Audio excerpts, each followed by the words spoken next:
j'étais en train de cogiter là-dessus. Je disais, Seigneur, ça doit être quoi et tout.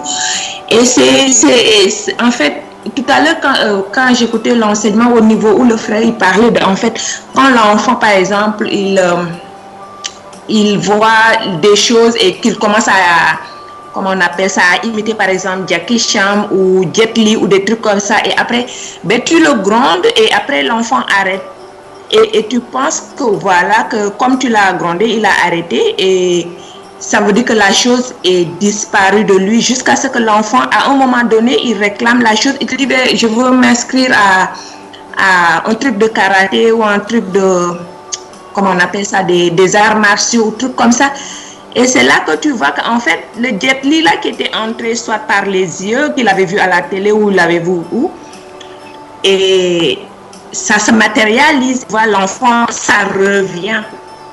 Et donc, parce que quand cette semaine, le Seigneur m'avait interpellé par rapport à Alexandre, j'étais là, je cogitais, je disais, mais ça doit être quoi? Et je ne comprenais pas du tout c'était par rapport à quoi. Et tout à l'heure, quand j'ai écouté l'enseignement, là, j'ai dit, waouh, merci Seigneur, en fait, c'est ça que tu voulais me faire comprendre cette semaine avec l'enfant et tout. Et que je ne comprenais pas du tout et que j'essayais de voir c'était quoi. Donc c'est ça que je voulais partager, que voilà, nos 5 sens, il faut vraiment qu'on veille là-dessus parce que les choses rentrent et ça dort en nous jusqu'à ce qu'il y ait une opportunité pour que ça s'exprime.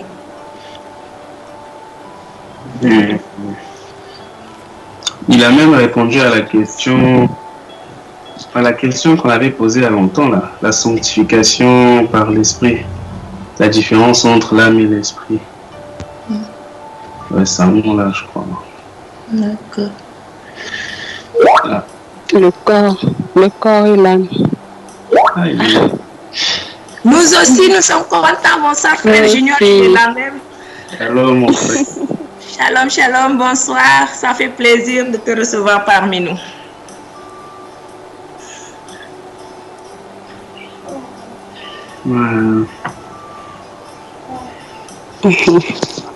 Donc, l'affaire des 5 sens, c'est compliqué. Parce que dès que tu regardes une chose, même une fois, je sais pas. Hein. C'est comme si même en priant, mais ça reste quand même. T'as comme des flashs si tu vois peut-être quelque chose qui est. Bonsoir à la sœur Grâce, nous la saluons. Ma sœur, nous t'embrassons très fort. Très, très, très fort, vraiment. Dieu te bénisse vraiment.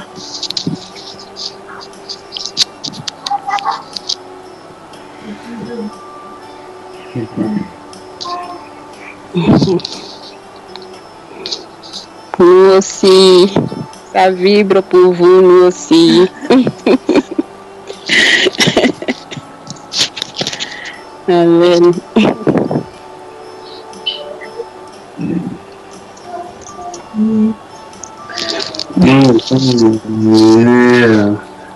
Quand tu regardes quelque chose, même après les prières et tout, je sais pas comment expliquer, mais ça part pas complètement. Bon, je sais pas peut-être pour vous, mais tu peux regarder quelque chose qui n'a rien à voir et ça te rappelle tout ça. C'est ce que j'allais dire au fait. Et j'allais même parler de... Attendez. Comme on parle des enseignements, j'allais même parler aussi de la 10e partie, au fait, des mauvaises pensées. Où il y a plus cet aspect, comment dire, cet aspect de comprendre les Écritures. Bon, moi, c'est comme ça que j'ai compris la dernière partie qu'il a postée, que le frère a postée, par rapport à comprendre les choses, comment dire. En fait, tu peux lire un verset, tu comprends la chose textuellement, enfin, comme c'est écrit, mais avec le Saint-Esprit, ou si le Seigneur t'ouvre les yeux, tu as comme une autre dimension de compréhension, en fait. ce genre de choses et tout. Et que il parlait d'un verset là qui s'adressait à notre autre nous et tout. Notre autre nous qui n'a pas de problème et qui doit plus se développer, enfin, je sais pas comment expliquer ça, qui doit grandir et notre nous charnel doit s'abaisser, quoi, du genre. Ah, mais comme il a dit, il y aura d'autres parties.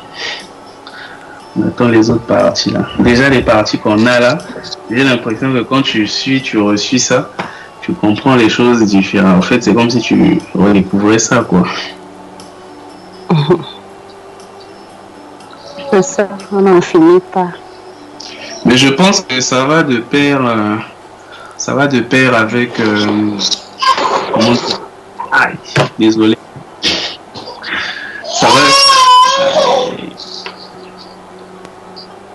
Oui, je disais ça va de pair avec Saint-Esprit et tout. Donc, les enseignements sur les mauvaises pensées, vu que ça parle des 5 sens, de tout ce qui est sanctification en plus. Ce genre de choses.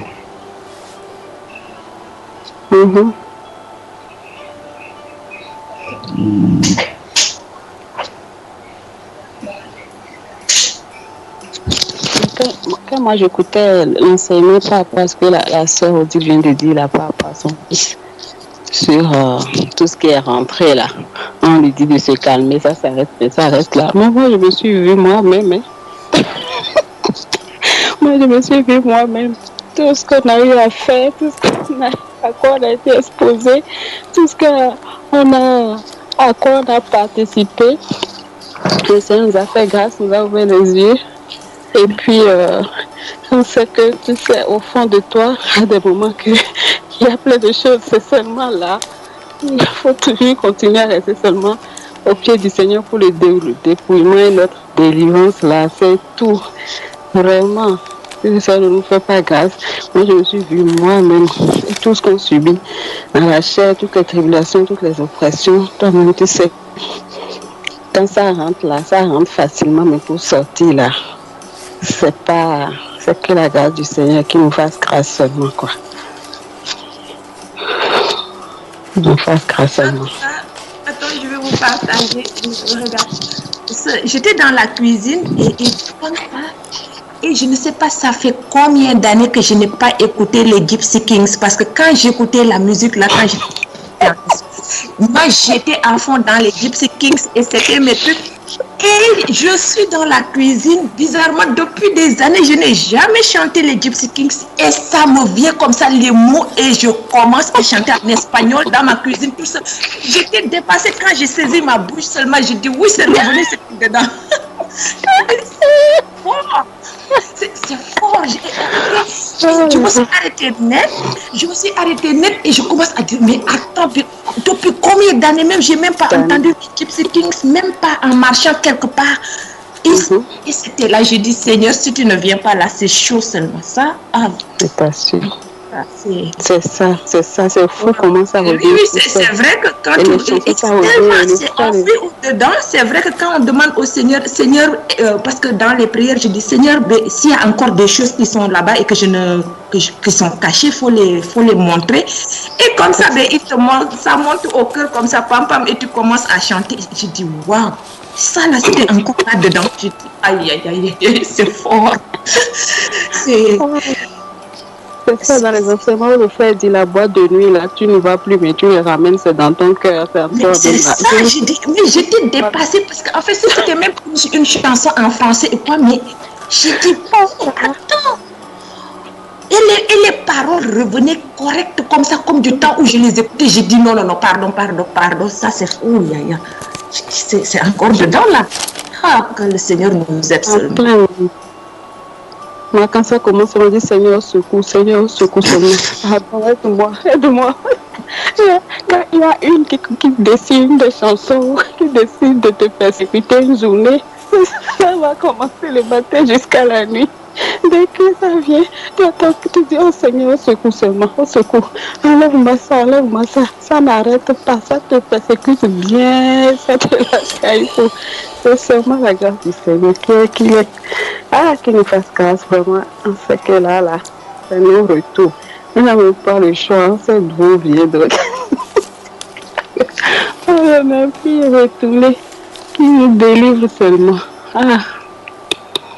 Donc vraiment là, c'était l'exemple parfait. Là, c'est ça, tu vois nos enfants là, d'où on ressent fort la douleur pour nos enfants, on souffre, nos cœurs saignent pour nos enfants parce qu'on sait le résultat, on sait ce que voilà, ça a donné avec nous, ce qu'on a subi, tout.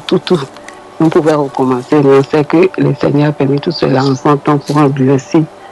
Sans tout cela, on ne serait pas à ce niveau-là, à ses pieds à pleurer. Donc, comme il a dit, à celui à qui on a beaucoup pardonné, là, il aime beaucoup. Donc, si nos iniquités n'étaient pas à un niveau là, on ne peut vraiment pas mesurer sa grâce à ce point, vraiment. Une fasse grâce seulement. Continue de nous fortifier, qu'on puisse tenir jusqu'à la fin. Qui nous donne vraiment son cœur d'amour là, parce que quand je crois que c'est l'enseignement que la sœur a cité, que le frère a posté récemment. Je crois il a dit quelque chose du genre que si Dieu nous rappelait à chaque fois, oui, tu avais dit que c'est la dernière fois que je fais le péché là. Et je me dis que mais vraiment, en fait, c'est quelque chose qui me dépasse. Parce que, bon, moi je parle de mon cas. Quand, par exemple, quelqu'un va répéter une action. Déjà, bon, je me sens fatigué. La personne a déjà dit ça. Mais après, des fois, je me dis, mais toi-même, tu es où? Je réfléchis encore, je me dis, mais comment le Seigneur, vraiment, c'est quelque chose qui m'a toujours dépassé. Depuis le début, quand j'ai commencé à dire, toujours avec Étienne et tout, les apôtres qu'on fouettait, ils étaient contents. J'ai essayé de faire l'expérience en classe, des moqueries, que j'essaie, d'avoir cet état d'esprit, mais je cédais toujours. Et puis après, je venais là, je demandais pardon, mais c'était toujours la même chose. Et puis avec les enseignements du Saint-Esprit, parce que je me disais que bon, à force avec des efforts, ça va venir, j'ai compris que depuis le début, au fait, cet état d'esprit, cet amour-là, au fait, que par exemple, que je cherchais, en gros, c'est avec le Saint-Esprit qu'on a ça, au fait. Du coup, je me suis dit, ok, bon, là, je comprends mieux, parce que franchement, j'ai réfléchi ça à des équations, mais mais comment il faisait? Comment c'est possible, en fait?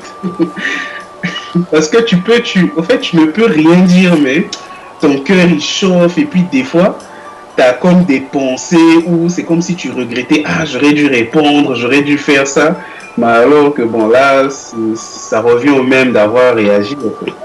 Du coup, bon. C'est ça, que ce qui est bien, je le sais, je ne peux pas le faire. Je fais le mal que je ne veux pas faire. C'est ça, en fait. On était de temps continuellement, on veut tellement faire le bien là, mais on n'y arrive jamais. Tu vois toujours, tu retournes toujours, tu tombes toujours si c'est la colère. Tu es tout le temps tu es tout le temps en train de te mettre en colère. Jusqu'à ce que tu comprennes que ce n'est pas par ta propre force seulement là. Si il ne fait pas grâce et il donne son esprit là, il n'y a rien à faire. C'est ça, quand j'écoutais l'enseignement aujourd'hui, le frère disait aussi qu'on doit, bien c'est celui d'hier ou d'aujourd'hui, en tout cas les derniers là, on doit bien réfléchir sur pourquoi on cherche le Saint-Esprit là, sinon, s'il descend, elle va seulement nous tuer. Je dis, ça c'est ma prière depuis moi, je lui ai dit seulement, qu'il puisse donner seulement pour qu'on puisse tenir ferme, que quand on va nous chicoter, on va nous frapper, qu'on puisse supporter et dire merci comme les apôtres, parce que là, tu sais que là, même là, au moins tu trembles déjà tellement.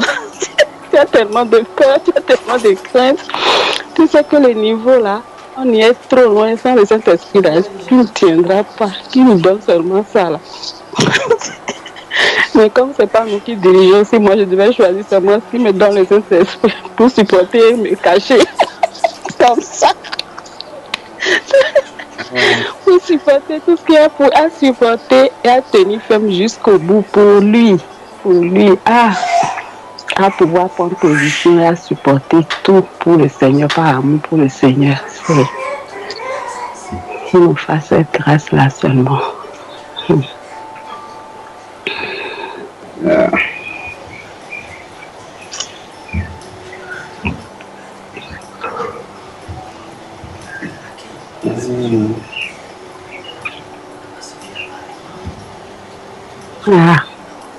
C'est une grâce tout ce qu'on reçoit là, ces enseignements-là. Tu vois ton état de misère. Comme on partageait avec la soeur dit l'autre fois là. Tu vois que tu es vraiment nu, misérable, aveugle. Vraiment. Je pense que dans quel enseignement, que dans mauvaise pensée ou dans appel,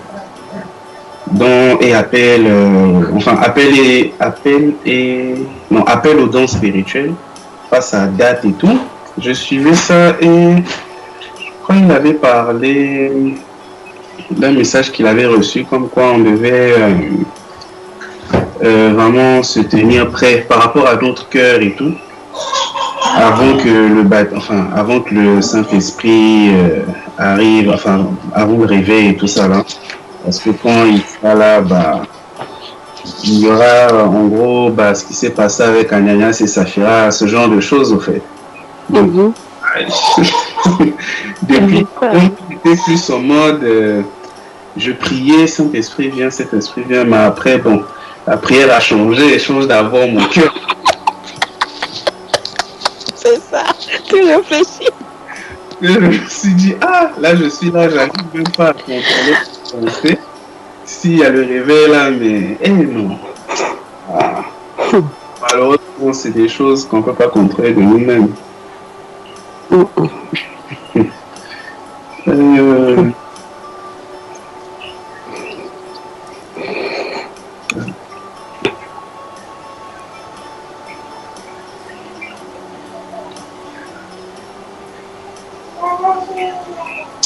Shalom, ma soeur Christiane. Shalom. Ça va? Ça va et toi? Grâce à Dieu, ça va très très très bien. Et les autres, ça va? Amen. Ça fait... La fille qui est restée dans les ténèbres là. Ça va? Ça va, c'est Jeanne. Tu aimes rester dans le noir, hein? Moi, c'est moi ces lunettes là qui brillent comme... Tu ne vois pas bien. Regarde-moi. Et toi-même caché derrière ta bougie là. Ça passe comment je suis en train de nettoyer les pieds du Seigneur avec mes longs cheveux. Tu ne peux pas parler sur la photo. C'est ça, mais... Seigneur. Les cheveux spirituels. Et moi, c'est les cheveux spirituels parce que franchement, la réalité là. Comment non, ma soeur Odile? Les choses seulement. Chacun va sa part. Oui. On arrange. Garantie. Bonjour, frère Junior.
un nouveau ciel et une nouvelle terre, car le premier ciel et la première terre avaient disparu, et la mer n'était plus. Et je vis descendre du ciel d'auprès de Dieu la ville sainte, la Jérusalem nouvelle, préparée comme une épouse qui s'est parée pour son époux. Et j'entendis du trône une forte voix qui disait, « Voici le tabernacle de Dieu avec les hommes. Il habitera avec eux et ils seront son peuple, et Dieu lui-même sera avec eux. Il essuiera toute larme de leurs yeux, et la mort ne sera plus, et il n'y aura plus ni deuil, ni cri, ni douleur, car les premières choses ont disparu. Et celui qui était assis sur le trône dit, « Voici, je fais toutes choses nouvelles. » Et il dit, « Écris, car ces paroles sont certaines et véritables. » Et il me dit, « C'est fait. Je suis l'alpha et l'oméga, le commencement et la fin. À celui qui a soif, je donnerai de la source de l'eau de la vie, gratuitement. Celui qui vaincra héritera ces choses, je serai son Dieu et il sera mon fils. Mais pour les lâches, les incrédules, les abominables, les meurtriers, les impudiques, les enchanteurs, les idolâtres et tous les menteurs, leur part sera dans les temps ardents de feu et de soufre, ce qui est la seconde mort.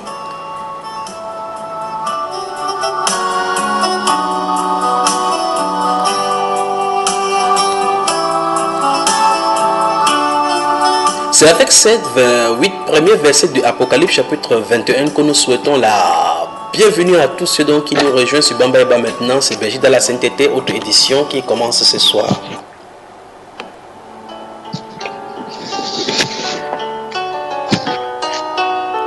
Toute la création t'adore.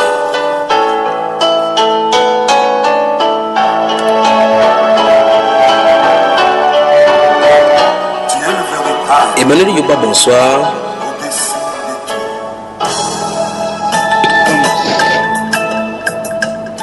Comment tu vas?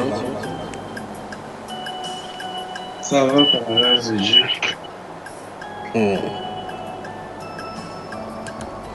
Tout va bien, n'est-ce pas?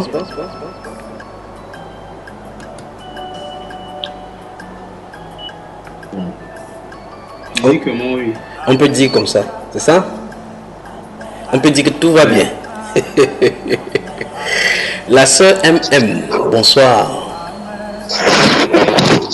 Bonsoir, Père Junior. Bien positionné encore ce soir, n'est-ce pas? Amen. Voilà.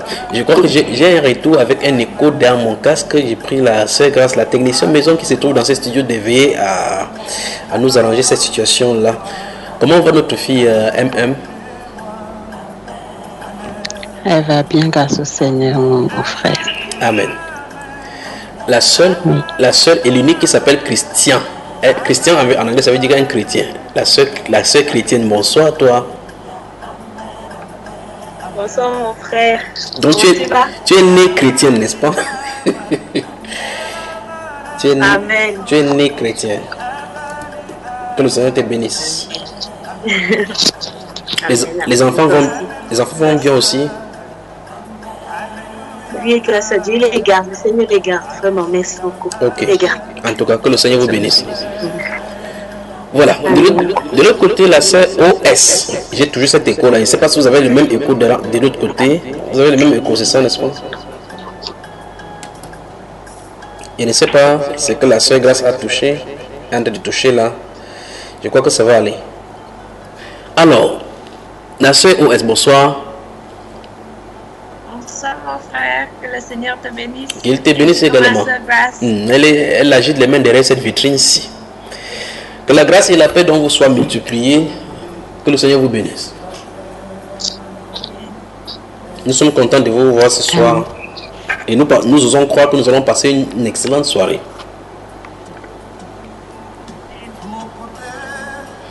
Est-ce qu'on peut commencer? Vous êtes d'accord que nous commencions? Nous allons à la technique prendre grâce Chabda maintenant.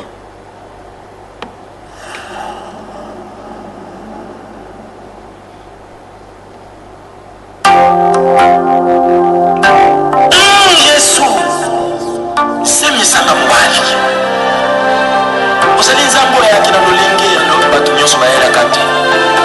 nzambo ya kesa na kina bato. Unimekuwa beko na tanzoto. Weto koma moto.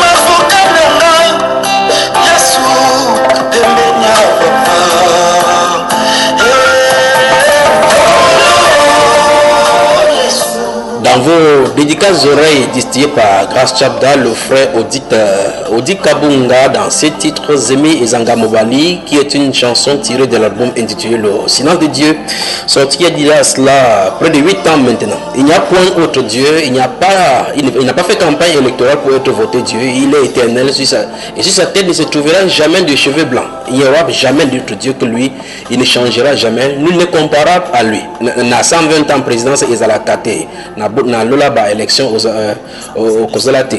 Comment Mankolo, c'est le refrain de cette merveilleuse chanson distillée à rose de délicates oreilles par la sœur Grâce.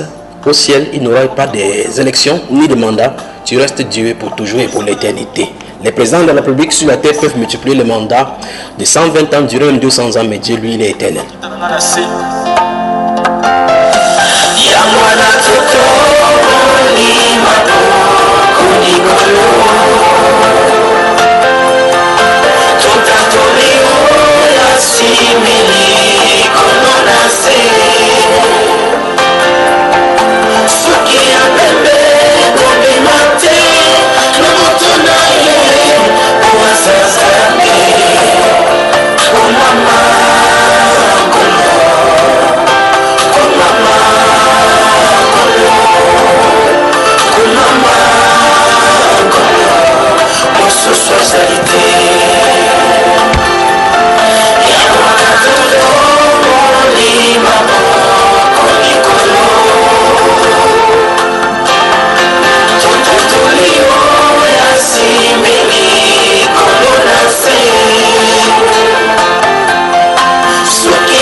Comment Mankolo Mosusu Azalité Nathalie Loyo Osimbi de Lokolo Nazé.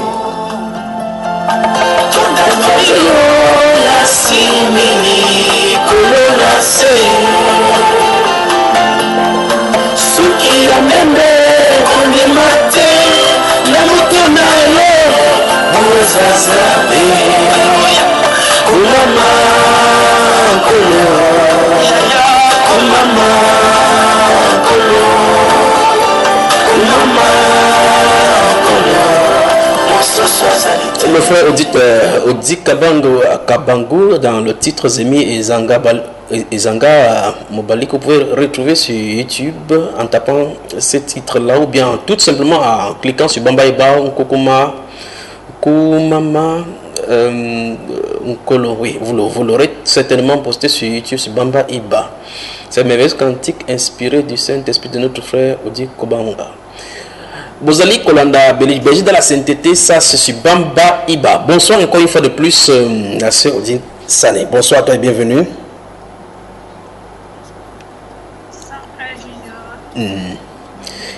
Je crois que là tu es éloigné de ton micro, j'ai du mal à t'entendre ici.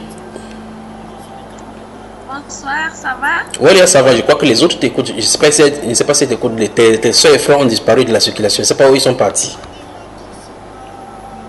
Je les vois, je vois le frère Emmanuel, la sœur Christiane et la sœur M. Ok, donc ça veut dire que c'est mon écran comme d'habitude qui fait erreur. La sœur Christiane, tu entends ce que le frère Odit dit là?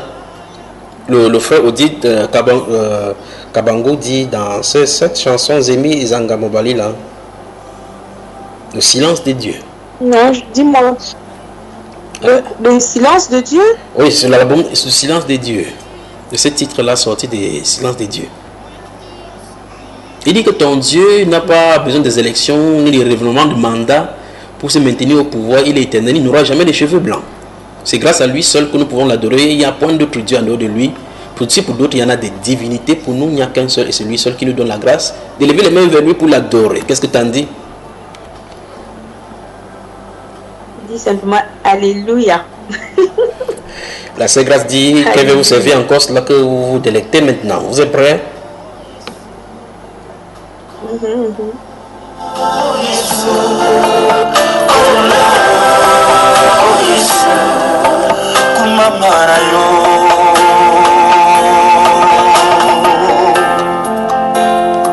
Nzamba sangisi ozamina yena moto eboti bikamba ngona ngana bika lisusu to libote zali kobika ena koma kobika o nzamba aloba pona akoma kobika o nzamba kata pona komisa bana yo mosimbi ya likolo pese mokolo moko te likole kolemba elobe te nazokita na ngana se ya mwana toto limabo konikolo totatoli oya simili kolona se soki ya pembe kobima te na moto na ye oasazabe komama kolo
dédicace comme ça spécialement à tous les frères et sœurs de la République démocratique du Congo, ce merveilleux et grand pays que le Seigneur veut utiliser pour ce temps de la fin en faisant lever son soleil. Que dis-je? Dieu suscitera des apôtres encore puissants, des grands prophètes dans cette zone de territoire afin de terrasser les racines sataniques qui s'y trouvent confinées dans des forêts et dans des coups d'eau. Le Seigneur Jésus prépare donc le réveil sur la République démocratique du Congo avec en prémisse à la tête de l'État le demi-soleil qui a apparu et maintenant bientôt le soleil de justice qui se fait place dans son église. Donc dédicace à vous tous qui m'écoutez dans le monde entier qui est issu de la République démocratique du Congo, ce grand et merveilleux pays.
Jésus-Christ, le Dieu puissant, le grand guerrier, le rocher des siècles, que nous adorons et que nous servons de tous nos cœurs, l'objet de notre adoration, celui-là qui est mort et ressuscité à la croix pour nous.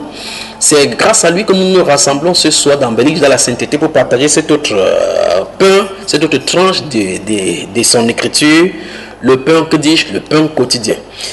Cela dit, nous entrons de plein pied maintenant dans le livre de Marc au chapitre 4, versets 1 à 20.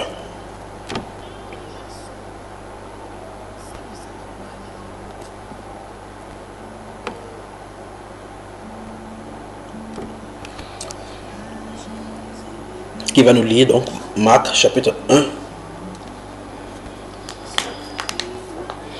Et nous allons lire, si vous nous écoutez donc sur quelques cieux, que ce soit vous habitez dans la Belgique, dans tous les territoires de son ressort, et vous souhaitez vous joindre à ce forum, une seule façon de faire, d'interagir, vous voulez venir en direct, vous pouvez nous envoyer un compte Skype en créant le vôtre sur un forum acté sur Skype. Vous pouvez donc créer votre compte Skype, vous nous envoyez à Junior, Junior c'est J-U-N-H-I-O-R-E-S avec le chiffre 3. Vous envoyez votre compte Skype, nous allons vous joindre dans le forum Belgique dans la sainteté si vous êtes dans cette zone-là. Vous pouvez également poser des questions si vous voulez juste vous renseigner concernant des choses d'ordre biblique. Sachez que toute question d'ordre biblique reçoit des réponses d'ordre biblique. Vous pouvez donc nous envoyer par email les questions. Et les questionnements à Junior, Junior c'est JUNHIORS@yahoo.fr. Vous serez à bon port et toutes vos questions trouveront certainement des solutions par la grâce du Seigneur. Vous pouvez également nous poser des questions via nos comptes WhatsApp. Souvenez-vous, les comptes Facebook, nous n'en utilisons pas, je n'en possède pas et je n'en posséderai point. Alors vous pouvez donc nous écrire donc par WhatsApp au plus 237 qui est l'indicatif du Cameroun 6 94 01 94 40 et le 6 75 87 41 21, le 6 75 87 41 21. De toutes les façons, toutes ces données là sont à chaque instant derrière tous les enseignements disponibles sur Bambaïba. Et dans ces adresses dont la font office de nos plateformes officielles pour pouvoir entrer en contact avec nous. Si quelqu'un vous contacte sur Facebook, c'est faisant passer pour le frère Junior, sollicitant des dons et aides, gardez-vous de toute fraudeur, parce que nous ne sollicitons pas de cette chose-là. Nous sommes là pour la prédication sans compromis. Vous voulez nous joindre à nous donc, bienvenue à ce forum, Belgique de la sainteté. Si l'horizon s'assombrit, qu'on m'approuve ou qu'on me blâme, et demain, comme aujourd'hui, je ne veux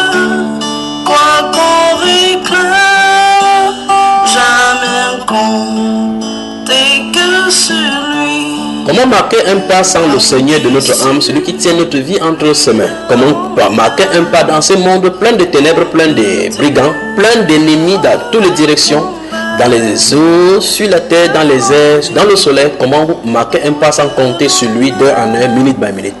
Comptez sur lui, tout est là. Comptez sur lui de honneur, tant que Dieu le combat, que l'on vive ou que l'on meure.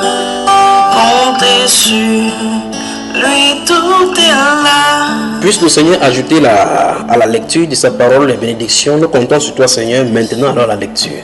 Marc chapitre 4, verset 1 à 20. Allons-y.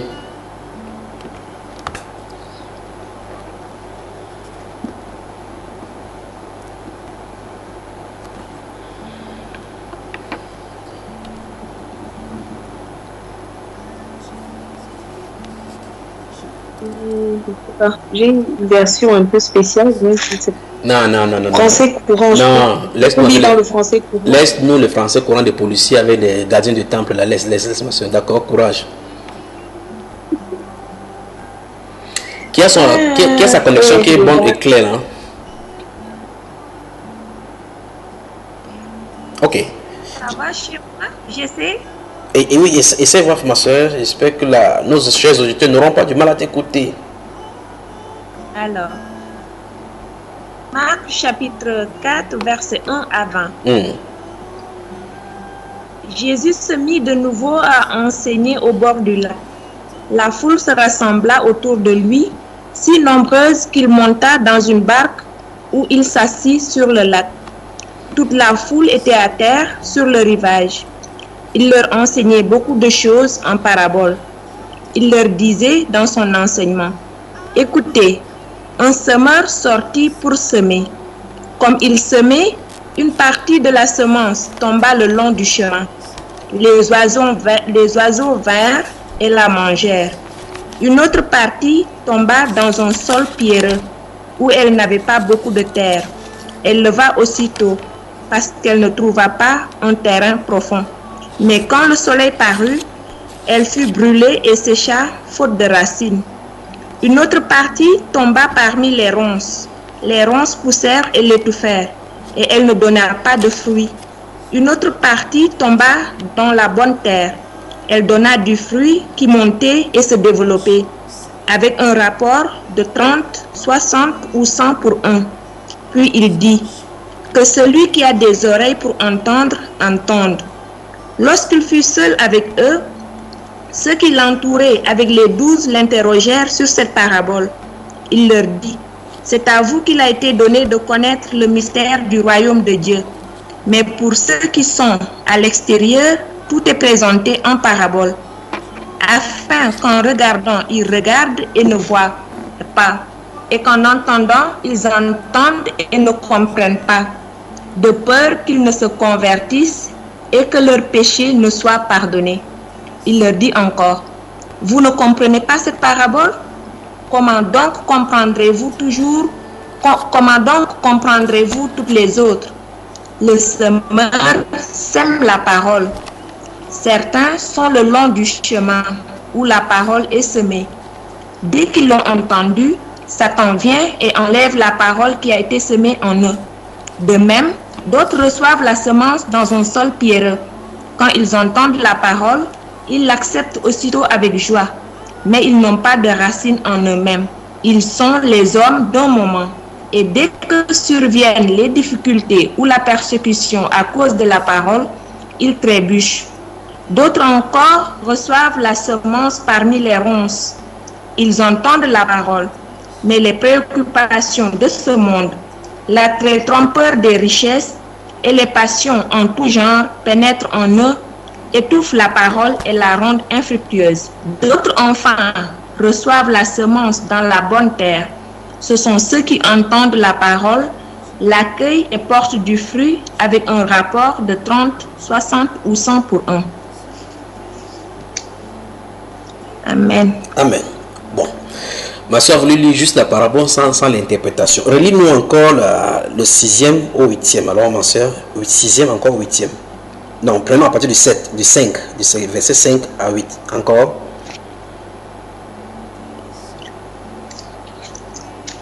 Du verset 5 à 8.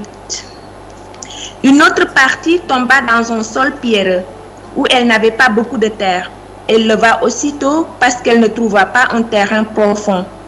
Mais quand le soleil parut, elle fut brûlée et sécha faute de racines. Oui. Une autre partie tomba parmi les ronces. Oui. Les ronces poussèrent et les touchèrent, et elle ne donna pas de fruits. Une autre partie tomba dans de la bonne terre.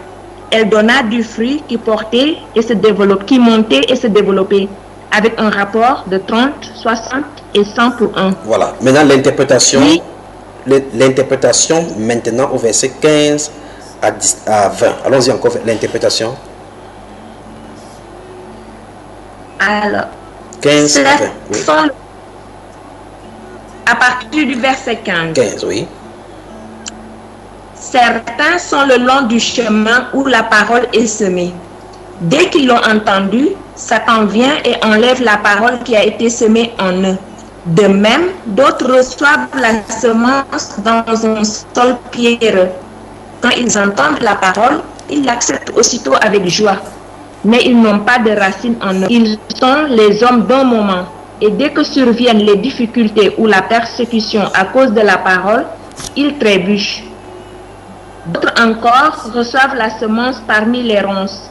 Ils entendent la parole, mais les préoccupations de ce monde, l'attrait trompeur des richesses et les passions en tout genre pénètrent en eux, étouffent la parole et la rendent infructueuse.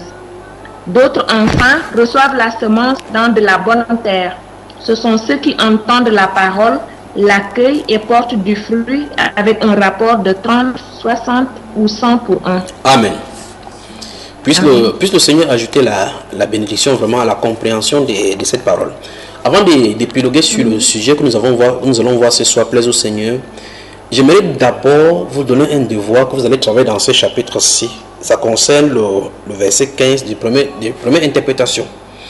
Le Seigneur nous dit que quand les gens écoutent, certaines personnes écoutent la parole, Satan vient et enlève dans leur cœur. Lorsque nous lisons ces choses-ci comme ça, cette chose-ci dit de la part du Seigneur comme ça, il faut se poser la question, comment est-ce que Satan fait pour enlever la parole qu'on a écoutée dans nous, pour pouvoir savoir comment éviter.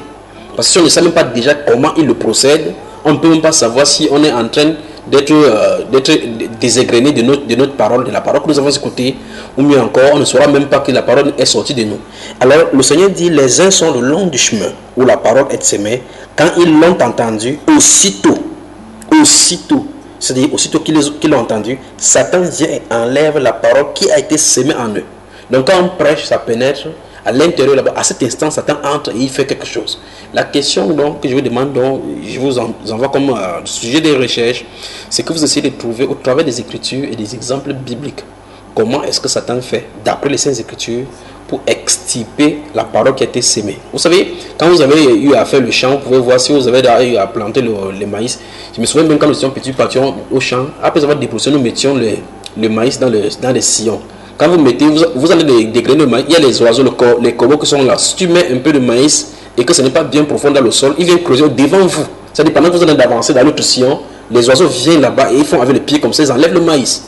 Le corbeau, parce qu'ils ont vu comment vous avez mis. Bon, très souvent, quand on était fatigué, on soulevait juste la terre, on bousculait le sol, on mettait le maïs sans renverser encore la terre. C'est vrai que étant loin, quand ils voyaient, ils venaient, ils prenaient l'oiseau. L'oiseau venait et ramassait le mil, enfin le maïs. Et quand on voit effectivement que si tu ne remplaces pas de facto ce qui a été ramassé, lorsque les sillons produisent derrière le maïs, vous voyez effectivement qu'il y a une dénivellation ou encore une dislocation entre les rangées de maïs. Pourtant, tu avais mis le maïs, mais quelqu'un venait enlever. La question donc c'est, comment est-ce que Satan enlève la parole qui a été plantée? C'est la première question que je vous donne en thèse de recherche. Parce que en faisant ces recherches-là, ça permet non seulement de comprendre ce que le Seigneur dit, mais aussi de savoir comment se préparer et se préserver de ces choses-là. Amen.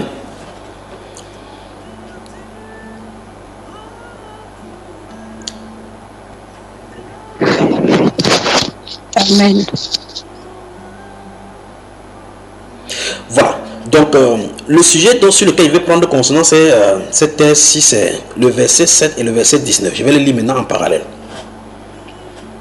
Verset 16 et verset 18 et 19. Donc, verset 7 et verset 18 et 19. Donc, le verset de la parabole, puis son interprétation. Et puis, nous allons conduire, si le Seigneur le permet. Si nous ne finissons pas aujourd'hui, nous allons prendre la deuxième partie une autre fois. La prochaine fois, certainement. Verset 7 dit, une autre partie tomba parmi les épines. Les épines montèrent et l'étouffèrent et elle ne donna point de fruits. Verset 8 dit, une autre partie tomba dans la bonne terre. Elle donna du fruit qui montait et croissait et elle rapporta 30, 60 et 100 points, comme tu as dit dans ta version avec ce rapport. Donc nous voyons qu'en fait, ici, il y a 4 styles de terre. Le troisième style de terre nous intéresse. Son interprétation est dite au verset 18 et 19. Il dit, d'autres reçoivent la sémence parmi les épines. Ce sont ceux qui entendent la parole, mais en qui les soucis du siècle, virgule, la séduction des richesses, virgule, et l'invasion des autres convoitises étouffent la parole et la rendent infructueuse. Amen.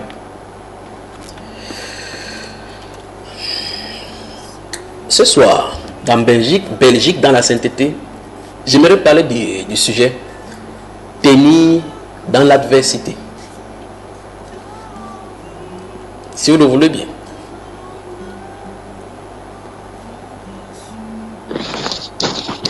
Amen. Vous voulez qu'on en parle, les Belgicois dans la sainteté? C'est ce qu'on attend. Celui-là est sorti de ça. Il est sorti de ça. Que Dieu vous bénisse de toutes les façons. Alors, si vous le permettez, je suis désolé. Quand je ne vous vois pas, ça me dérange. J'aurais souhaité, quand je parle, je vous vois dans les yeux. Je ne sais pas si vous me voyez. Oui, on te voit. On te voit. Ok. Nos caméras sont ouvertes. Ok. Donc, je suis désolé pour le style de caméra que nous avons. La connexion que nous avons. Ok.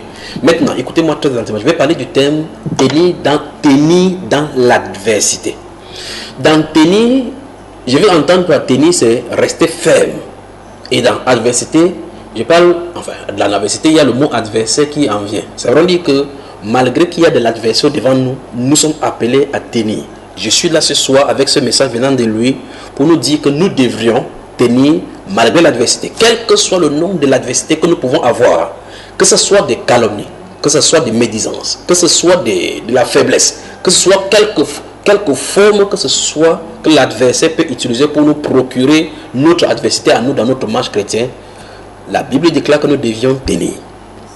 En effet, dans ce parabole-ci de troisième terre et son explication, le Seigneur nous montre carrément qu'en réalité l'adversaire utilisera certaines choses, peut-être que d'autres se trouvent en nous pour pouvoir étouffer. Donc, si nous ne produisons pas de fruits, l'une des raisons bibliques, ce serait qu'en réalité l'adversaire a planté en décor des murs pour bloquer la parole de produire son fruit en nous. C'est ce que le Saint-Esprit nous prévient ici. Jésus nous montre clairement que, dans ce verset 18 encore, il dit, d'autres reçoivent la sémence parmi les épines. Donc, parmi les épines. D'après ce qu'il a même expliqué, il n'a pas dit qu'il reçoit la parole ou encore la sémence, puis l'épine vient. C'est terrible. Il dit la sémence entre parmi les épines. Et dans cette image des champs, vous remarquez le pourquoi. Il faut défricher le champ et faire sortir les épines sur le sentier afin de tourner le sol pour pouvoir y mettre la sémence. Il y a d'autres personnes qui vont dans les herbes et afin ces herbes-là, ils soulèvent juste la terre, ils mettent la sémence. Les herbes qui s'y trouvent là-bas maintenant, pendant que la sémence monte, ça étouffe. Et vous voyez que la qualité des mil, que ce soit le mil, le riz ou bien le maïs qui est là, ne pousse pas bien parce qu'en réalité, ça a trouvé de l'adversité. Le Seigneur ne dit pas que la parole entre avec l'adversité, non. Il ne dit pas que la parole entre avec l'épine. Regardez bien ce qu'il dit. Il dit, d'autres reçoivent la sémence parmi les épines. Donc les épines se retrouvent à l'intérieur. D'où le développement qu'il faisait dans un autre cadre où je disais que tout ce que nous voyons, tout ce que nous faisons par nos cinq sens, ça entre et ça y demeure. C'est pour cela que beaucoup de personnes sont dans l'incrédulité. Parce qu'ils ont vu certaines choses, que ce soit dans les films, que ce soit chez les marabouts, que ce soit nos façons de vivre, ainsi de suite. Ça a construit des blocs appelés épines à l'intérieur. La parole a du mal à entrer. Quand bien même ça entre, vous pouvez voir comment quelqu'un dit qu'il croit au Seigneur Jésus-Christ, mais dans ses actions, c'est autre chose. Ça ne produit pas de fruits. Parce que le but de la parole entrant en nous, c'est de donner la nature et nous permet de répliquer la nature directe, la nature divine. la nature de Christ Jésus. Et donc, quelqu'un qui confessera de la bouche le Seigneur Jésus-Christ et que son action dit le contraire, la Bible l'appelle hypocrite. Donc, c'est un imitateur. C'est exactement comme un papaye qui ne produit pas la papaye, mais qu'au moment de la papaye, vous voyez, ça produit juste comme je dis chaque fois, les fleurs. Vous connaissez ce genre de papaye-là. Mais la forme a la forme du papaye. Les feuilles sont exemptées au papaye, mais pour produire le fruit, ça ne produit pas. Ça ne sert absolument à rien, il faut couper et jeter. C'est terrible. Alors donc, ce que nous ressortons ici, ce qui ressort de ces paraboles du Seigneur, déjà ici, c'est que l'épine déjà se trouve à l'intérieur. Donc, l'épine n'est pas extérieure. Ces épines-ci, d'après ce qu'il dit. Regardons encore bien le verset 18 et 19. D'autres reçoivent la semence parmi les épines. Ce sont ceux qui entendent la parole. Mais en qui? Vous voyez cela, souligné en qui? Vous avez souligné dans votre écriture. La sœur Christiane l'a dit, nous ce que le verset 19 dit dans ton français courant. Pourquoi on entend ce qu'on dit couramment? Dis-nous couramment ce que ça dit.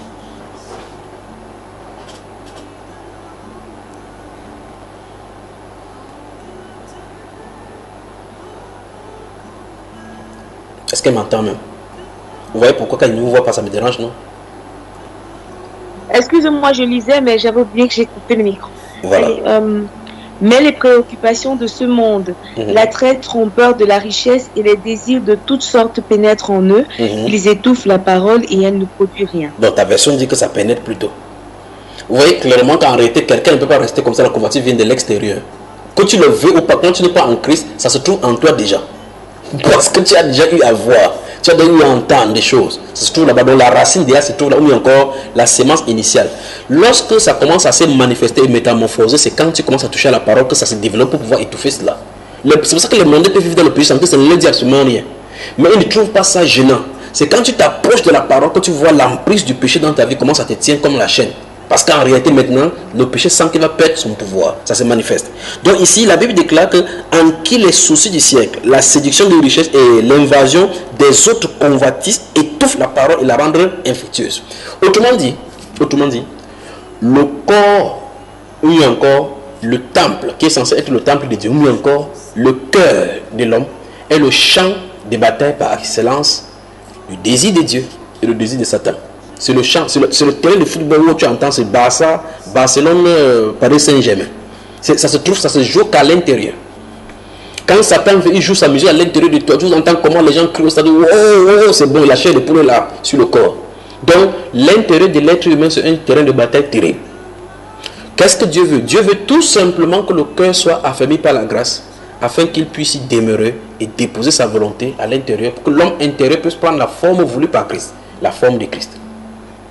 Mais la réalité, c'est qu'en réalité, en nous se résident les mauvaises pensées. Comme le Seigneur a rappelé dans Matthieu chapitre 15 et Marc chapitre 7, où il parle que c'est à l'intérieur, c'est de l'intérieur, gardez-vous à l'esprit ceci, de l'intérieur que viennent, c'est ce que le Seigneur nous a enseigné, par rapport à ce qui souille l'homme.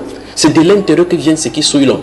Les mauvaises pensées, les désirs infructueux, la fraude, les duplicités, les vols, les adultères, ça vient de l'intérieur et c'est ça qui souille l'homme. Il dit qu'il n'est pas à l'extérieur de quelque chose qui vient dans l'homme, qui entre dans l'homme et qui souille, mais c'est de l'intérieur. Ça veut dire que Satan, connaissant ces choses-là, place ses forteresses alors que nous sommes encore dans l'état d'inconscience. Sachant que si la parole entre, pour que ça entre, ça va trouver des difficultés. Vous voyez pourquoi nous avons besoin que nos pensées soient renouvelées, soient nettoyées, soient nettoyées. C'est pour ça que quelqu'un va lire la Bible à un moment donné, quelqu'un se trouve être en contradiction avec le Seigneur lui-même jusqu'à ce que d'autres se fâchent contre Dieu, disent je ne suis pas d'accord, un être humain, des sang, du souffle, de la terre, ose dire au Créateur, et vous entendez comment on discute la Bible aujourd'hui. D'autres personnes parlent de l'anthropologie biblique comme si c'était la Bible était un livre d'histoire. D'autres disent que non, ce sont des Sumériens, c'est une copie, c'est une plagiat des Sumériens. Ils disent n'importe quoi. Pourquoi? Parce qu'il n'y a pas la crainte de Dieu sur le cœur. Leur intelligence leur sert d'appui et Satan s'appuyant sur cela pour les mettre en captivité et pour les utiliser comme ces évangélistes pour pouvoir pervertir d'autres personnes. Installer le doute et annoncer le doute dans le cœur des gens. Vous voyez pourquoi? Parce que cet homme-ci a été appréhendé par Satan. Le cœur de l'homme, c'est le champ des batailles. Mais ce soir, au nom de Jésus-Christ de Nazareth, je vais dire aux âmes renouvelées, à tous ceux dont là qui ont décidé de marcher sur le chemin de la sanctification, à tous ceux dont là la voix du ciel a appelé par la sainte vocation en Jésus-Christ notre Seigneur, que vous devriez tenir ferme dans l'adversité. Vous devez tenir. Vous devez tenir. Quelle qu'en soit la chute, quelle qu'en soit la difficulté, il n'y a pas d'explication devant le Seigneur que vous ne teniez pas, parce que vous avez tout ici à l'intérieur comme arme pour pouvoir tenir. C'est pour cela que je suis là ce soir. Donc dans ce Marc chapitre 4, la Bible nous explique et nous enseigne que il y a des choses qui peuvent empêcher la parole. Je vais y inciter pour que quand on va sortir d'ici, on va y arriver. On va tout simplement revenir à chaque fois. La Bible nous explique une fois de plus. Dans Marc chapitre 4, si vous lisez le verset 1 à 20, particulièrement le verset 7, 8 et le verset 15 à 20, la Bible nous explique que le cœur de l'homme est le terrain de bataille. Et dans cette bataille, Satan veut envahir notre cœur. Le Seigneur a juste la parole sémence à déposer sur notre cœur. Mais Satan utilise les soucis du siècle, l'invasion de la vie, la soif des richesses et toutes les autres choses qui peuvent convoiter, que notre âme et notre corps peuvent convoiter pour faire bataille. Ce qui fait que tu n'as pas fini avec la convoitise des yeux qui suscite le problème, le standard de la vie, le mode de vie. C'est pour cela qu'il suscite de part et d'autre pour que l'adversité soit à tous les niveaux. Pendant que tu finis le combat, ici il y a le combat de ce niveau, il y a le combat sur les respects des lois, il y a le combat ici sur la télévision, il y a le combat ici sur ton enfant, il y a le combat ici. Tout cela, entre temps, pendant que tu as des filons, on te dit ton mari a fait telle chose, tu entends l'autre personne a fait telle chose. Tout simplement pour briser ton intérieur. Mais Dieu dit que tu dois tenir dans l'adversité. Le Seigneur est au courant de cette adversité. Si c'est pour l'adversité, il en a vécu. Si c'est pour l'adversité, ses disciples en ont vécu. Il n'y a personne sur la terre qui passe de chez Dieu, qui ne passe pas par l'adversité, dit les Saintes Écritures. Les Saintes Écritures sont pleines des acteurs bibliques qui ont traversé l'adversité. Chaque personne donc, dans la marche de la foi, a ses adversités à lui qui lui sont propres selon la nature de foi et le type d'orientation que Christ Jésus lui a assigné. Allons dans le livre de Luc chapitre 21 et voir encore une autre exhortation par rapport à cette même situation-ci concernant ce que le Seigneur encore va dire à ses disciples dans le chapitre 21 de Luc. Tenir dans l'adversité. Bégi dans la sainteté, bonsoir.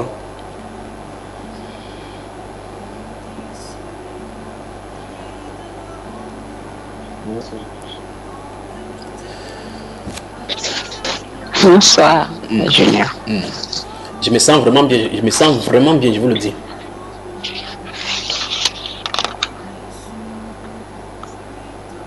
Ingénieur, tu te sens toujours bien. Toujours. Luc, chapitre 21, vous y êtes.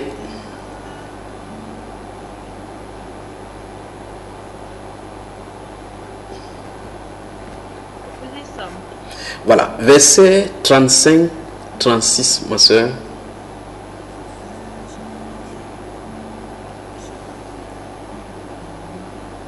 En effet, il s'abattra comme un piège sur tous les habitants de la terre. Restez donc en éveil. Priez en tout moment, afin d'avoir la force d'échapper à tous ces événements à venir et de vous présenter debout devant le Fils de l'homme. Prends à partir du verset 34 maintenant, 34 à 36.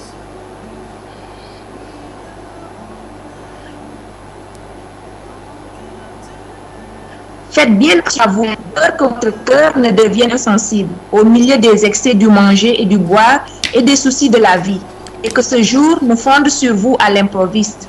En effet, il s'abattra comme un piège sur tous les habitants de la terre. Restez donc en éveil, priez en tout temps, afin d'avoir la force d'échapper à tous ces événements à venir et de vous présenter debout devant le Fils de l'homme. Le Seigneur nous attire à la répétition, aux entraînements par la prière et pour se préparer. Étant donc des soldats non du Christ, il nous prépare déjà ici que l'adversité serait devant sur toute la terre. Et seuls ceux qui se seraient préparés dans la prière et les jeunes qui seront prêts. Maintenant, relis encore seulement le verset 34, ma soeur. Seulement le verset 34. Faites bien attention à vous-même, de peur que votre cœur ne devienne insensible au milieu des excès du manger et du boire et des soucis de la vie, et que ce jour ne fonde sur vous à l'improviste. Voilà. Donc, une fois de plus, le Seigneur nous montre clairement que des événements de la vie peuvent rendre notre cœur insensible. Insensible à quoi? À la parole sémence. Ça veut dire que le cœur ne produira plus. On sera accoutumé aux adversités. On sera accoutumé aux choses de telle enseigne que tout ce qui passe à côté de nous, on est insensible à la voix de Dieu. On va trouver cela comme naturel, que c'est de la nature humaine que les cataclysmes arrivent. C'est de la nature humaine. Donc mieux on meurt, on boit, on meurt, on ne boit pas, on meurt, donc mieux on boit. on va regarder comme ça comme la fatalité. Mais le Seigneur dit effectivement que ça va fondre sur la terre, sur l'ensemble de la terre, comme un filet qui va venir pour surprendre les gens. Mais il avertit ses disciples à lui que ça ne doit pas vous surprendre. Que non, ça ne doit pas vous surprendre. Vous devez être préparés dans l'adversité parce que les douleurs seront grandes sur la terre. Et quand l'adversité vient, ce n'est pas à ce moment qu'on se prépare. D'après ce que le Seigneur est en train de nous enseigner ici, il dit qu'on doit se préparer pour que quand l'adversité va venir, qu'on doit pouvoir tenir. Quand quelqu'un ne tient pas, la Bible, comme dans le livre de Luc, enfin dans le livre de Marc, on dit clairement qu'il ne porte pas de fruits, il ne peut pas tenir dans un autre type de terre. Il ne porte pas de fruits, il ne peut pas tenir parce qu'il n'y a pas en eux-mêmes la foi pour tenir. Pourquoi? Parce qu'on dit, dans ce style de terre, il dit qu'ils acceptent la parole pour un temps. Mais dès que subit une persécution, une tribulation, à cause de la parole, qui viennent tester la parole qu'ils ont écoutée, ils y trouvent une occasion de chute, dit les Saintes Écritures. Mais le Seigneur jusqu'à dit quoi? Il dit que mais vous gardez-vous. On doit se préserver, on doit être prêt, on doit se préparer. Il dit veillez et priez. Une fois de plus, deuxième devoir. Comment veiller en priant? Vous devez répondre à cela. Qu'est-ce que le Seigneur entend par veiller et prier? Vous devez travailler. Donc, ça, premier travail, c'est quoi? Comment Satan fait-il pour extirper la parole qui a été sémée? Deuxième travail, comment veiller et prier? Parce qu'en fait, si le Seigneur dit que voici la solution, le Seigneur dit, il parle là que voici la solution pour pouvoir tenir ferme et se présenter debout quand le Fils de l'homme va se présenter. Donc, ça veut dire qu'au milieu de l'adversité, quand le Seigneur va venir, il faut qu'on trouve quelqu'un qui a tenu ferme. Il ne s'attend pas que quelqu'un qui dit, Seigneur, je souffle, ça ne va pas. Non, il dit, on doit tenir ferme. Le Seigneur nous a prévenu qu'il y aura de l'adversité. Dans Jean chapitre 15, il dit que si nous étions du monde, le monde aimerait ce qu'il y a à lui, parce qu'il nous a choisi du milieu du monde. À cause de cela, le monde nous hait. Puis il dit que nous aurons des tribulations, mais qu'on prenne courage. Vous voyez cela? Qu'on tienne. Prenez courage. Tenez. J'ai vaincu le monde. Si Christ a vaincu, ça se pose que ce que nous sommes en train de voir là, ce n'est qu'une apostrophe même de ses souffrances. Ça veut dire que s'il n'avait pas fait cela, ce qui viendrait chez nous, nous regretterons pourquoi nous sommes nés. Alors le Seigneur Jésus-Christ a porté le plus grand. Il nous veut seulement. La Bible déclare que si nous souffrons avec lui, nous régnerons avec lui. Donc c'est une partie simplement de la compassion ou encore de la cohésion ou de la participation à sa sainte croix en faisant cela. N'a-t-il pas dit, dans les Saintes Écritures, n'a-t-il pas dit lui-même que celui qui vient à moi, après moi, porte sa croix et se charge de sa croix et me suive? Donc chaque personne qui suit Jésus doit avoir sa croix. On doit aller à Golgotha ensemble. Le plus grand, c'est qu'il a ressuscité là-bas en prenant tous ceux qui seront tout autour de lui. Donc Jésus, notre Seigneur, est vivant. Alors, il faut qu'on tienne ferme dans l'adversité. Donc ici, le Seigneur Jésus nous dit, il dit, prenez garde que votre cœur ne s'appesantisse. Dans la version Louis II et dans cette autre version amplifiée, il est dit que votre cœur ne devient insensible. Que votre cœur ne devient insensible par des excès de table, les fêtes, les festivités, les manger et les boire. Il dit qu'avec les autres convoitises, les soucis de ces vies-ci, afin que cette chose-ci, que ces graves choses qui viennent d'arriver sur la terre ne viennent vous surprendre. Il dit veillez et priez. Pour que vous ayez de la force. Regardez voir l'esprit de cette exhortation du Seigneur.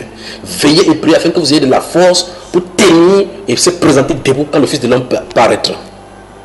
Alléluia. Donc le Seigneur nous invite à tenir dans l'adversité. Il n'est pas, et à jamais il n'est pas, dans le plan de Dieu, que quelqu'un tombe dans l'adversité. Il n'est pas, quelle que soit l'adversité, écoutez mon cher chrétien dans le monde entier, il n'y a pas l'adversité qui soit au-dessus de la force qui se trouve en nous par la foi en Jésus. Il n'y en a pas. Il y en a point d'adversité qui peut être au-dessus, au-delà de nos forces, dit le Seigneur. Les Saintes Écritures nous prouvent que si une adversité nous vient, nous pouvons tenir. Nous pouvons tenir parce que c'est à notre dimension. Le Seigneur ne donnera pas une adversité d'un commando à quelqu'un, un soldat de première classe. Non. Un grand mercenaire n'aura pas la même tribulation que celui qui vient d'être entré dans l'armée. Non, non. C'est dimension après dimension. Dieu ne me donnera pas, par exemple, la chose de Job. Parce que c'est quelqu'un qui ne peut pas tenir comme Job. C'est à Job de façon spécifique que cela a été destiné. Il y a des personnes qui n'accepteraient pas qu'il dure 25 ans dans l'austérité comme Abraham. Jamais il ne pourra pas. D'autres encore, celui qui dit quitte la maison de ton pays, dit que c'est la dernière fois. Que ce n'est pas la voix de Dieu qui parle, il va chasser la voix de Dieu. Mais l'autre là, c'était pour Abraham. Donc chaque personne a son adversité. Alors, le Seigneur, je veux qu'on garde ceci, le Seigneur ne permet pas que l'adversité soit au-dessus de nous. Lorsqu'il y a adversité, gardez-vous à l'esprit, la force se trouve dans le Seigneur Jésus. Nous puisons la force dans le Seigneur pour tenir. Dieu ne demande pas qu'on tienne par notre propre force, parce qu'il est à côté de nous. La Bible déclare qu'il est notre ombre à notre main droite. Lorsqu'il est à notre droite, nous ne chancelerons pas. La Bible déclare qu'il ne permettra même pas que le soleil te frappe la nuit, le jour, ni la lune en pleine nuit. Donc, vous imaginez qu'il veille même et le jour et la nuit. La Bible déclare que celui qui veille sur nous ne sommeille ni ne dort. Et il dit, vous aurez des tribulations, mais prenez courage. Mais pourquoi il veut que nous ayons les tribulations? Pour que nos caractères puissent être sanctifiés, pour être arrimés à sa façon de lui de se comporter. Regardez lui, le roi de gloire. Il n'avait pas eu besoin de passer par les étapes où il a traversé. Mais il a dû tenir, passer, au point où toute personne qui venait s'opposer à ce style de voie là où il devait souffrir, Seigneur, il ne faut pas souffrir, tu es une bonne personne, qu'as-tu fait, tu n'as rien fait. Il pouvait fermer la bouche, faire disparaître tout ce qui l'accusait injustement. Mais il ne l'a pas fait. Mais il dit, Pierre, remets ton épée, car celui qui tue par l'épée mourra par l'épée. Pourquoi veux-tu empêcher ce qui doit arriver? Selon les Écritures, ça doit être ainsi. Jusque-là, à son adversaire Malchus, il prend l'oreille que Pierre avait emporté, il remet, et il va dans la captivité. Il va subir tout ça pour nous, pour toi qui m'écoutes, pour moi.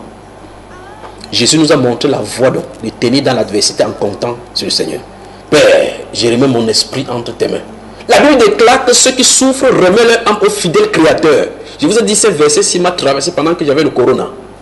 Que ceux qui souffrent, selon la volonté du Seigneur, remettent leur âme au fidèle Créateur. Pourquoi? Comment on dit celui qui souffre selon la volonté de Dieu? Non, sur la croix il a payé, Jésus ne veut pas qu'il souffre, je règne comme ça, continuer. Si quelqu'un reste comme ça, puis la souffrance vous trouve, vous faites la récitation, vous voyez si la souffrance va quitter. Que celui qui souffre selon la volonté de Dieu remet son âme au fidèle Créateur. Donc celui qui a mon âme, ça veut dire que rien ne peut m'arriver sans que Christ ne l'ait voulu. L'adversaire travaille pour mon compte, pour parfaire ma foi en Jésus-Christ de Nazareth. L'adversaire, notre adversaire, l'ennemi de notre foi, l'ennemi de notre Seigneur Jésus, qui est notre ennemi commun, travaille à l'actif de ma foi pour permettre à ma foi de se parfaire.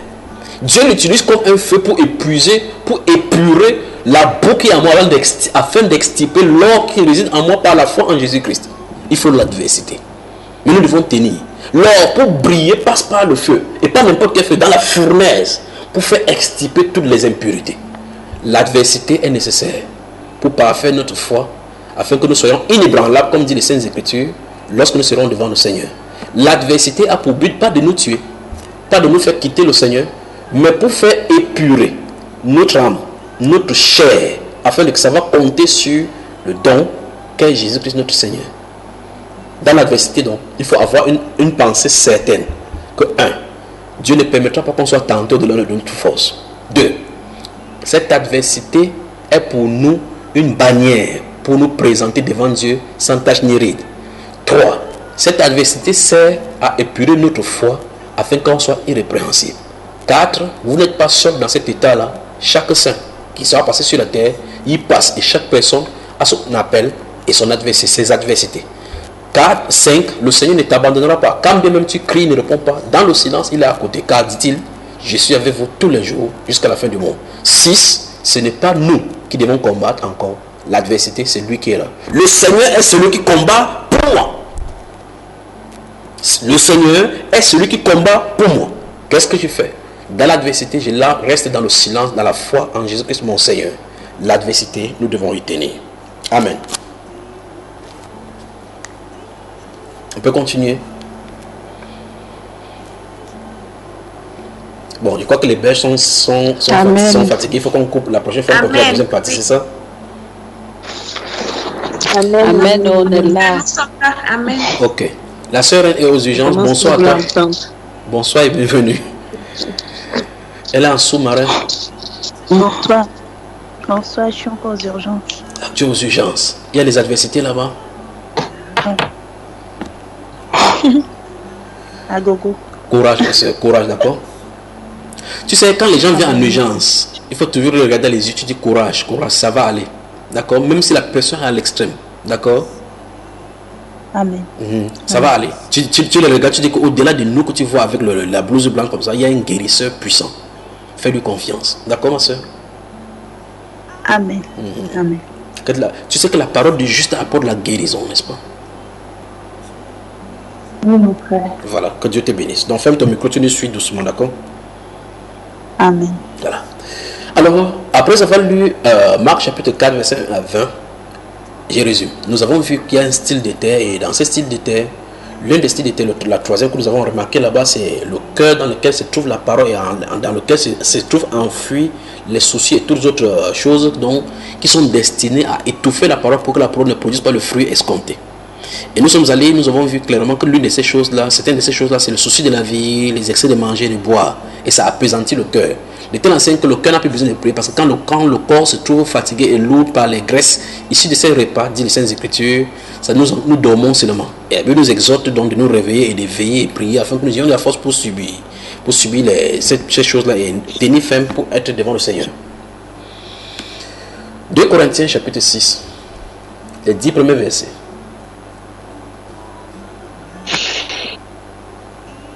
« 2 Corinthiens, le chapitre 6, les 10 premiers versets. » Amen. Puisque nous travaillons avec Dieu, nous vous encourageons vivement à ne pas accueillir la grâce de Dieu sans résultat. En effet, il dit, « Au moment favorable, je t'ai exaucé. Le jour du salut, je t'ai secouru. Voici maintenant le moment favorable. Voici maintenant le jour du salut. » En rien et pour personne, nous ne voulons représenter un obstacle, afin que notre service soit sans reproche. Au contraire, nous nous recommandons nous-mêmes à tout point de vue comme serviteurs de Dieu par une grande persévérance dans les souffrances, les détresses, les angoisses, sous les coups, dans les prisons, les émeutes, les travaux pénibles, les privations de sommeil et de nourriture. Nous nous recommandons aussi par la pureté, la connaissance, la patience, la bonté, par l'Esprit Saint, par un amour sincère, par la parole de vérité, par la puissance de Dieu, par les armes offensives et défensives de la justice. Que ce soit au milieu de la gloire ou du déshonneur, au milieu d'une mauvaise ou d'une bonne réputation. Nous sommes considérés comme des imposteurs, quoique disant la vérité, comme des inconnus, quoique bien connus, comme des mourants, et pourtant nous vivons. Nous sommes comme condamnés et pourtant pas mis à mort, comme attristés et pourtant nous sommes toujours joyeux, comme pauvres et pourtant nous en enrichissons beaucoup, comme n'ayant rien alors que nous possédons tout. Mon grand frère, lui il avait sa dimension, je vous le dis. Il dit qu'on le considère comme pauvre et vous voyez ces choses. Quand il lit ces choses dans les Saintes Écritures, je vous souviens, vous savez, quand j'étais à l'université et que j'habitais, comme je vous ai toujours raconté dans mes enseignements, et que je dormais ça et là, vous voyez comment quelqu'un vient avec ces situations. Quelqu'un vient, et puis le Saint-Esprit utilise votre parole en disant, fais tel geste et ta situation sera débloquée. Quelqu'un vient avec son dossier, tu y mets seulement la notion de l'Esprit, mets ta main et dis que les portes s'ouvrent. La personne part, elle est bénie. Les voies s'ouvrent. Mais quelqu'un d'autre vient, il reste de l'autre côté, tu observes toi-même. Ce garçon-ci n'a pas 100 francs pour vivre. Regarde comment il est maigre là-bas. Il n'a rien. Un pauvre comme ça, au lieu d'aller chercher du travail, le voici en train de lire la Bible. Les gens, ils croient que la Bible rend les gens fous. Mais vous voyez qu'on nous considère comme pauvres, mais nous enrichissons plusieurs. Par la parole, on ouvre les portes aux gens, les gens sont bénis. Mais est-ce à dire que le fait que Dieu m'avait laissé dans cet état, s'il m'avait abandonné, que non, il était dans le processus pour me parfaire. Vous voyez, donc les adversités ne sont pas pour nous finir, mais pour travailler un caractère en nous, afin que lorsque la chose vraie que Dieu a voulu préparer, se présage, que nous puissions garder cela. Combien de belles femmes n'ont pas pu tenir un foyer? Vous posez la question, comment se fait-il que des femmes qui sont tellement belles font vous appelez la prostitution de sexe, la prostitution de luxe? Parce qu'elle ne peut pas tenir dans un foyer. Pourquoi? Elle n'a pas le caractère d'être commandée par un homme. Elle ne veut pas se soumettre, elle veut le libertinage. Par conséquent, elle préfère être indépendante pour ne pas se soumettre à la volonté d'un homme, aux injonctions d'un homme qui vont lui restreindre sa liberté ou encore ses libertés de ne pas entrer, de ne pas faire telle chose, ainsi de suite. Et par conséquent, vous voyez que cette femme-ci n'est pas prête pour le mariage. Or, on se dirait clairement que cette femme-ci s'est préparée, elle est très belle, elle ferait la belle femme, la première dame du pays. Mais pourtant, ce n'est pas une condition sine qua non pour se marier. Il faut savoir qu'en réalité, se marier, c'est perdre sa liberté au profit de l'autre.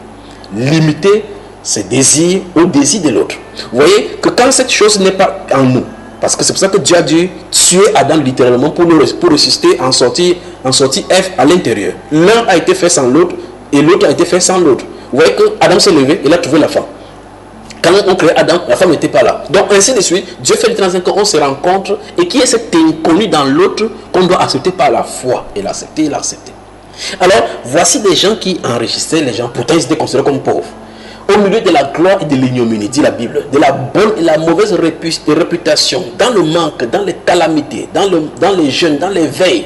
Pourquoi quelqu'un qui a le Saint-Esprit devait passer du temps sans manger, devait passer du temps dans l'adversité? Pourtant il y a le Saint-Esprit. Écoutez encore une fois de plus, c'est quand le Saint-Esprit vient que le vrai combat commence. Tout ce que vous avez maintenant, ce n'est que la tournure pour pouvoir nous empêcher d'aller à Canaan. C'est à Canaan se trouve la défense du territoire. On ne peut pas défendre un territoire sans y avoir entré. Alors tout ce qu'on arrive là-bas, c'est les entraînements seulement. Quand Zabulon va se positionner de l'autre côté et puis les fils de Simon vont se passer de l'autre côté, les gens des menacés vont se passer au sud. À cet instant-là, chacun va défendre son territoire. Gardez-vous à l'esprit que quelqu'un ne vient pas défendre le territoire de l'autre. Gardez-vous à l'esprit que lorsque les bataillons d'infanterie israélites avaient été mis en place, chaque famille entrait par ce corps et chacun défendait son territoire. Donc tu dois défendre ton territoire pour que les terres de ton territoire ne sont pas échouées à une autre personne, aux ennemis. Chaque personne doit le faire. Et remarquez bien que le Saint-Esprit ne permet pas l'erreur. Il a permis que les Israélites aient des erreurs. Remarquez que les adversaires qu'Israël a laissés sur son territoire avaient été utilisés par Dieu. Il dit désormais, comme vous ne voulez pas chasser ces peuples, je vais l'utiliser pour te tenir. Et une fois de plus, Dieu a laissé l'adversité là-bas pour permettre à Israël d'être constamment dans le combat. Donc on ne peut pas avoir le Saint-Esprit rester quelque part et dire j'ai fini, comme j'ai la vie éternelle, il n'y a plus d'adversaire. La vie éternelle ne se vit pas sur la terre, l'éternité c'est de l'autre côté, hors de dimension du temps. Donc tant que vous êtes sous le temps va vous combattre. Les aléas du temps et du climat, et celui qui n'est pas éternel va vous combattre parce que vous avez l'éternité et il n'en a pas. Voilà. Vous me suivez? Amen. On parle de respiration musicale à la technique et on revient. Laissons trembler, comptez sur lui d'un honneur, tant que durera le combat, que l'on vive ou que l'on meurt, comptez sur lui, tout est là. Suis-je en paix vers la lumière? Mon chant s'élève attendri. Pour ce chant, j'ai en prière. Si l'horizon s'assombrit. Peut-être vous êtes tombé sur cet enseignement ce soir, peut-être vous m'écoutez maintenant et que vous désespérez parce que vous avez prié Dieu dans vos situations et Dieu ne vous a pas répondu. Il m'envoie ce soir pour vous charger de dire que son silence est une réponse. Que lorsque vous ne voyez pas, il est bien présent plus que la réalité que vous pouvez voir de vos yeux. Que vous soyez dans la sombre perspective de la maladie, il est le Dieu qui guérit. Que vous soyez dans le manque, il est le Dieu qui pourvoit. Le Seigneur ne laisse point ses enfants mourir dans la détresse. Quel qu'en soit ce qui arrive, dites-vous que le Rédempteur est puissant. Il est vivant, il se lèvera en ta faveur pour parler à toi. Et même s'il ne te parle pas maintenant, il a laissé son ami Lazare, qui est considéré dans les Écritures comme son ami alors qu'il était sur la terre. Il a laissé Lazare mourir, juste rendu malade, même quand bien il a reçu l'invitation à venir pour assister, puisqu'il avait le don de guérison. Il est le guérisseur par excellence. Il a refusé d'aller guérir son ami pour pouvoir le laisser aller jusqu'à la mort. Il peut vous laisser jusqu'à l'extrémité pour prouver qu'il est Seigneur. Comment prouvera-t-il s'il est Seigneur si un paracétamol peut te guérir? Le paracétamol sera ton Seigneur. Et par conséquent, il laisse souvent que l'adversité prenne jusqu'à ce que Satan croit qu'il a obtenu la victoire. Il a laissé Pharaon s'entêter. Il a laissé Pharaon s'endicier au point où les enfants d'Israël eux-mêmes s'endichissaient et murmuraient contre Moïse. Oh Moïse, on aurait souhaité que tu nous laisses ici tranquillement. On mange notre concombre, on préfère souffrir. Tellement ils étaient habitués à la souffrance et peur de l'adversité que sortir pour eux était une pierre d'achoppement, sachant que s'ils sortent et qu'on les pêche, on devait les faire travailler plusieurs fois. Bien plus encore, le fait que le législateur Moïse est venu pour faire sortir le peuple juif a fait qu'on a multiplié encore les travaux durs sur les Israéliens. Mais Dieu avait déjà entendu le cri de mon peuple et je suis descendu pour les sauver. Quand il est descendu pour les sauver, ça ne veut pas dire que d'un coup de bâton magique, ils devaient se laisser la souffrance. Non, ils ont duré encore plus de 30 ans à cause de cela. Pourquoi? Dieu voulait faire éclater sa gloire. Mais il n'a pas dit à ses enfants qu'il veut faire éclater sa gloire. À son serviteur qui était derrière cette machine, Moïse, il a dit que je vais endurcir son cœur afin qu'il laisse prendre partir mon peuple. Dans le psaume 105, la Bible déclare que c'est Dieu qui a endurci le cœur de Pharaon, qui a changé le cœur de tous les Égyptiens pour qu'ils aient de la haine contre son peuple, afin de manifester sa gloire. L'adversaire est un bras puissant entre les mains de Dieu, utilisé pour parfaire notre foi. Donc, quelles qu'en soient les souffrances par lesquelles tu traverses, quelle qu'en soit l'adversité, dis-toi que l'esprit qui se trouve derrière cette adversité est sous le contrôle de ton Père. Et il ne permettra pas que cet adversaire fasse au-delà de ce qui lui a été assigné. Alors je t'invite maintenant, quelle qu'en soit la situation par laquelle tu traverses, tu peux dire à cette situation-là que ton Dieu est vivant et c'est ton Dieu qui t'a ordonné d'exercer dans ta vie. Et tu ne pourras pas aller au-delà de ce que Dieu t'a dit. Se montre mon cœur non n'est point troublé avec Christ à sa rencontre je puis aller sans trembler compter sur lui de honneur ton cœur dur le combat que l'on vive ou que l'on meure compter sur lui tout est là. Vous pliez pas sous le coup de n'importe quelle souffrance, par quelle adversité. Je vous commande au nom de Jésus-Christ de Nazareth d'entendre cette voix et de vous lever et de dire à cette adversité qu'au nom de Jésus-Christ de Nazareth, tu ne peux pas me vaincre. Jésus-Christ est ta bannière. Tu te dresses contre cet état de choses par le nom de Jésus. L'adversaire laissera prise. Qu'on m'approuve ou qu'on me blâme, et demain, comme aujourd'hui, je ne veux quoi qu'on réclame, jamais compter que sur lui, compter sur lui de honneur, tant que Dieu le combat. Oui, levez-vous dans la prière. Si c'est les mauvaises pensées, demandez à Satan, dis à Satan que tu lâches ma pensée. Mes pensées ne sont pas ton champ. Jésus doit régner dans mes pensées. Il est écrit que vous devez amener toute pensée captive à l'obéissance du Seigneur. Toute pensée qui n'est pas pure, toute pensée qui n'est pas de Dieu, vous devez renverser avec le nom de Jésus. Marchez contre eux avec le nom de Jésus-Christ. Quelle que soit l'adversité, vous avez la victoire dans le nom de Jésus-Christ de Nazareth. Avec Jésus-Christ, notre bannière, nous avons la victoire. Il a dit, prenez courage, j'ai vaincu le monde.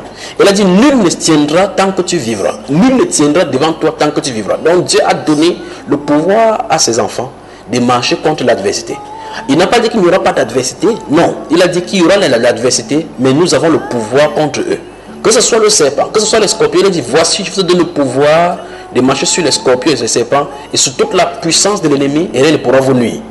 Au nom de Jésus-Christ de Nazareth, quel qu'en soit là où vous m'écoutez, quelle qu'en soit la chose, que ce soit par la paralysie, regardez bien votre pied, regardez quelle que soit la paralysie que l'ennemi a envoyée dans vos vies, dans quelque direction que ce soit, et proclamez la vie de Christ.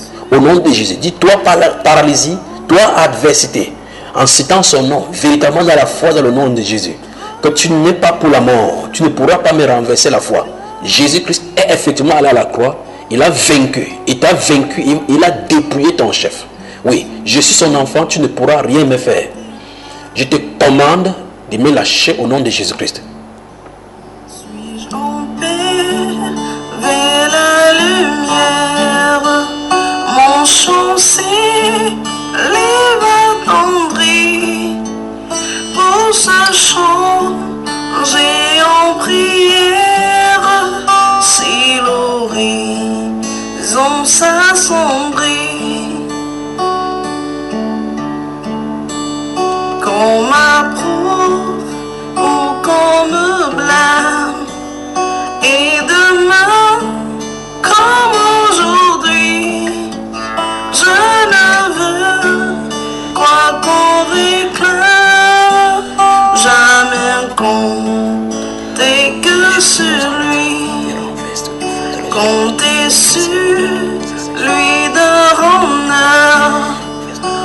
tant que dure le combat, que l'on vive ou que l'on meure, comptez sur lui, tout est là.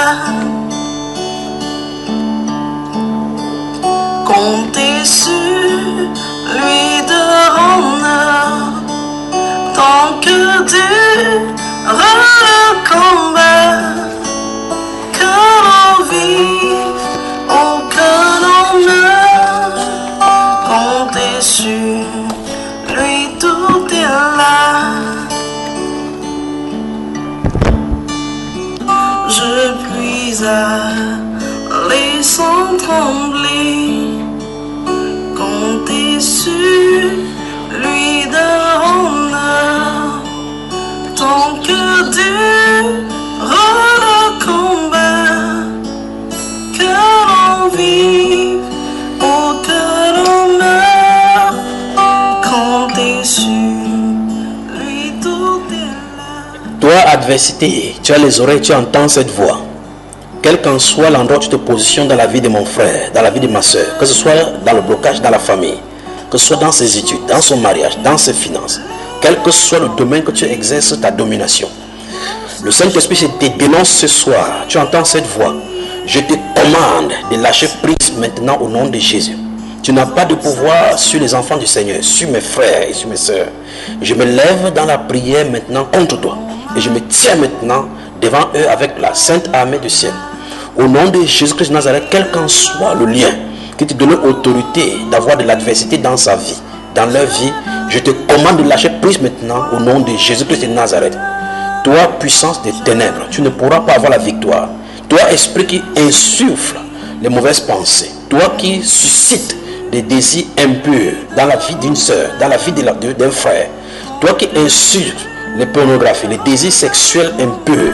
Toi qui fais ramener des rêves érotiques dans le cœur, dans la vie de mon frère, de ma soeur. Je te commande aujourd'hui, je renverse tes raisonnements et j'emmène tes pensées hors de lui et sa pensée en Christ Jésus. Au nom puissant du Seigneur Jésus-Christ de Nazareth, tu ne pourras plus avoir la victoire sur lui, car Christ est sa victoire. Tu ne pourras pas toucher à sa vie parce que Christ est sa vie. Tu ne peux plus marcher au devant de lui parce que Christ est son berger. Il est le grand berger. Et nous t'avons vaincu à la croix avec Christ notre Seigneur. Oui, elle ne compte pas sur sa force. Il ne compte pas sur sa force. Jésus-Christ t'a vaincu. Et nous sommes plus que vainqueurs en Jésus-Christ notre Seigneur. Tu ne pourras pas avoir à manifester ta vie encore. C'est Christ qui domine sur ses membres. Ses yeux sont pour Christ Jésus. Ses pensées sont pour Christ Jésus. Ses oreilles sont pour Christ Jésus. Ses membres appartiennent au Seigneur Jésus-Christ pour la justice. Ses pieds sont zélés pour l'évangile. Au nom puissant du Seigneur Jésus-Christ de Nazareth, ton adversité est brisée. Ton emprise est brisée dans sa famille. Ton emprise est brisée dans ses finances. Ton emprise est brisée dans ses projets. Oui, que les portes s'ouvrent. Je peux voir les portes de quelqu'un s'ouvrir maintenant et une lumière qui apparaît dans sa vie. Je peux voir véritablement une porte en battant qui s'ouvre brusquement comme si on y avait frappé les pieds et la lumière lui maintenant dans la famille. La lumière de Dieu lui maintenant dans sa vie. Au nom du Seigneur Jésus-Christ de Nazareth. Oui, que toutes les portes qui étaient verrouillées, toutes les portes, toutes difficultés qui avaient été verrouillées par l'ennemi, que les cadenas, les chaînes tombent maintenant. Au nom de Jésus-Christ de Nazareth. Ainsi soit-il. À sa rencontre, je puis aller sans trembler, compter sur lui de